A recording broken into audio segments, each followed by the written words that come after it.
अस्सलाम वालेकुम सलाम। क्या हाल है भाईजान? फजल है। आप कहाँ से हैं? अभी तो मैं कनाडा से आया हूँ, लेकिन वैसे मैं कराची से मेरा ताल्लुक है। कराची से ताल्लुक है। आप सुना है कि आपने बैत की है, पैदाशी अहमदी नहीं है आप? जी जी, मैंने बैत की है, बिल्कुल बैत की है।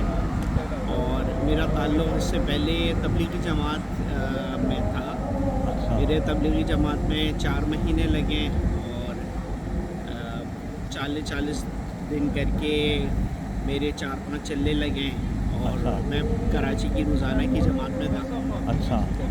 तो उस मेरा बड़ा भाई बेसिकली जो अमेरिका में रहता है, वो कुछ लिटरेचर लेकर आया था। अच्छा। तो वो मैंने मेरे भाई ने जब एक और मेरा भाई है जिसने 17 से 20 साल खत्म नबूवत का काम किया है। अच्छा। और वो मौलाना यूसुफ लुधियानवी के साहब से बैत था। अच्छा ये सब। तो उसने जब वो पेपर पढ़ा ना, वो सूरह फातिहा की तशरीह, तो उसने कहा यार ये मुझे सही लग रहा है, क्योंकि जो खत्म नबूवत वाले हैं वो सारे इल्ज़ामात की बात करते हैं और ये थोड़े से दलील पे मुझे लग रहे हैं। उसके बाद फिर हमने पढ़ना शुरू किया, बहुत 1 साल तक हमने पढ़ा, स्टडी की। मौलाना नज़ीर अहमद दोस्त भी होते थे, वहाँ गए।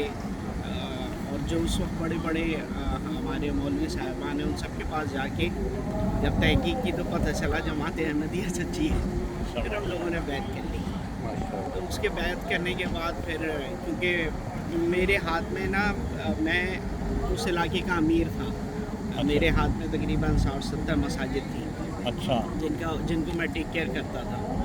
और मुझे बयान करने की वो बहुत अच्छी थी। मैं रायबंड में तकरीबन 8-10 साल रहा। अच्छा।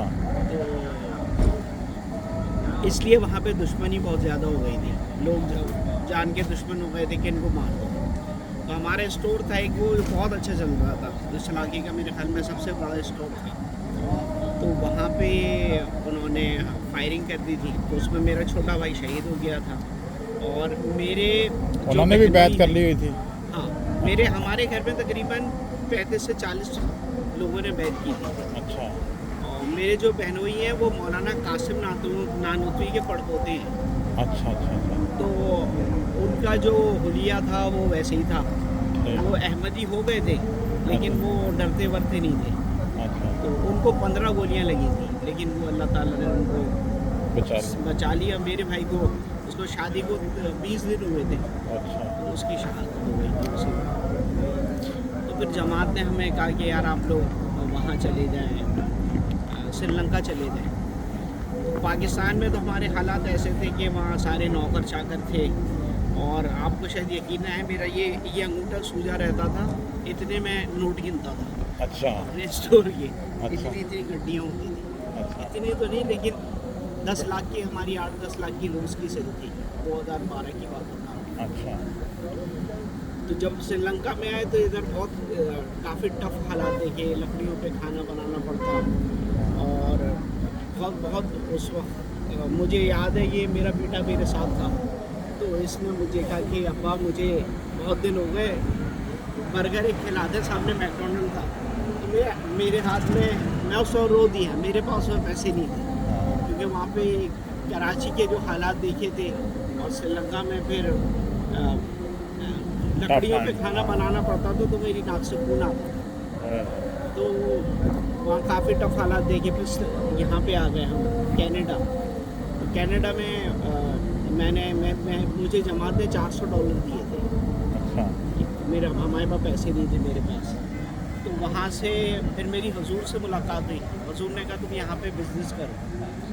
मैंने कहा हुजूर मेरे पास पैसे नहीं है। तो कहेंगे यार तुम बस जमाएँ तो जब करना। तो मैं फिर बैंक गया, उन्होंने मुझे लोन दे दिया। तो आज अल्लाह का लाख लाख शुक्र है कि मेरे पास 3 स्टोर हैं बड़े बड़े, माशाल्लाह। और मेरे पास मेरे घर में 16-17 वर्कर काम कर रहे हैं। और माशाल्लाह आज लोग जो शुरू में मुझे बोलते थे यार ये तो क्या काम कर रहा है, आज लोग मुझे बोलते हैं यार देखो ये बंदा है जिसने तरक्की की है। आज अल्लाह का शुक्र है, दुनिया की सारी बड़े बड़े मेरे पास, हमारे बहुत बड़े बड़े घर हैं।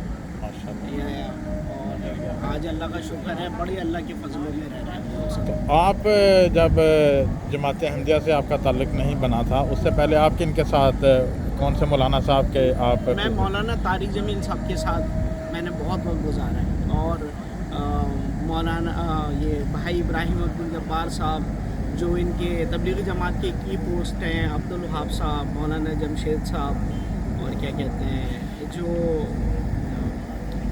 भाई यामीन साहब, अमीन साहब, इनके साथ रहा हूँ मैं।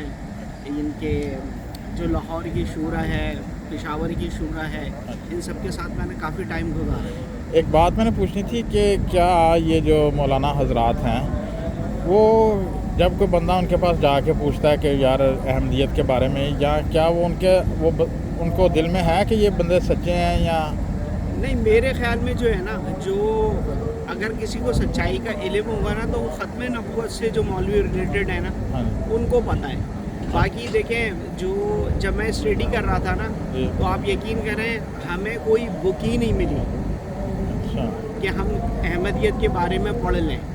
इवन ये कि मैं मस्जिदों में गया अहमदियों की, तो मैंने कहा मुझे कोई बुक दे दें पढ़ने के लिए, तो वहाँ से भी नहीं मिली, क्योंकि वो थ्रेड की वजह से डरते थे। हाँ, पूरा हर चीज़ वो की हुई है, बंद की हुई है।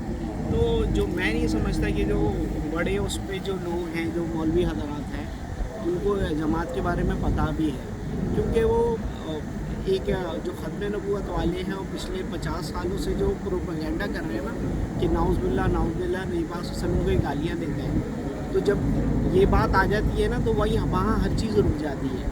फिर ना पॉजिटिव माइंड रहता है, ना वो किताबों को पढ़ने का इंसाफ रहता है कि क्या ये सच है, क्या ये गलत है, तो वो उन चीज़ों में पढ़ते ही नहीं है कभी। एक और सवाल कि ये जो अहमदी हजरात हैं, उनमें एक ये भी कंसेप्ट पाया जाता है कि अगर बंदा अहमदी हो तो जमात वाले उसको पैसा देते हैं, उसको बाहर भेजते हैं, उसकी शादी करवा देते हैं। आपके साथ भी कोई ऐसी ऑफ़र दी जमात ने? नहीं सर, मेरी तो जो शादी हुई भी थी वो भी छोड़ के चली गई, और पैसा क्या आना था, जान से बड़ी तो कोई चीज़ नहीं है। तो आज मैं इधर गया था, तो मेरे भाई की तस्वीर लगी थी, तो मेरी आंखों में आंसू आ गए, वो सारी चीज़ें रिवीजन हो जाती। तो हमारी तो जान भी गई, पैसा भी गया, इज़्ज़त भी गई। जो लोग इज़्ज़त करते थे वो गालियाँ देने पे आ गए। तो सब कुछ मैंने तो दे दिया, हम लोगों ने दे दिया। हम लोग 9 भाई हैं, 2 बहनें हैं। अच्छा। लेकिन ये कि और काफ़ी बड़ी मेरी फैमिली है, लेकिन ये कि सभी ने मुसीबतें और प्रॉब्लम झेली। आना क्या था, यही है सब कुछ। ये वही बात होगी ना जो हज़रत सल्लल्लाहु अलैहि वसल्लम ने फरमाया था कि आखरीन को अवलीन के साथ मिला दिया जाएगा। बिल्कुल। ठीक, ज़ाकल्लाह। दुआ करिएगा हमारे लिए, अल्लाह ताला। ठीक है, ज़रूर। बाकी आपको पैगाम देना चाहें जो लोग अभी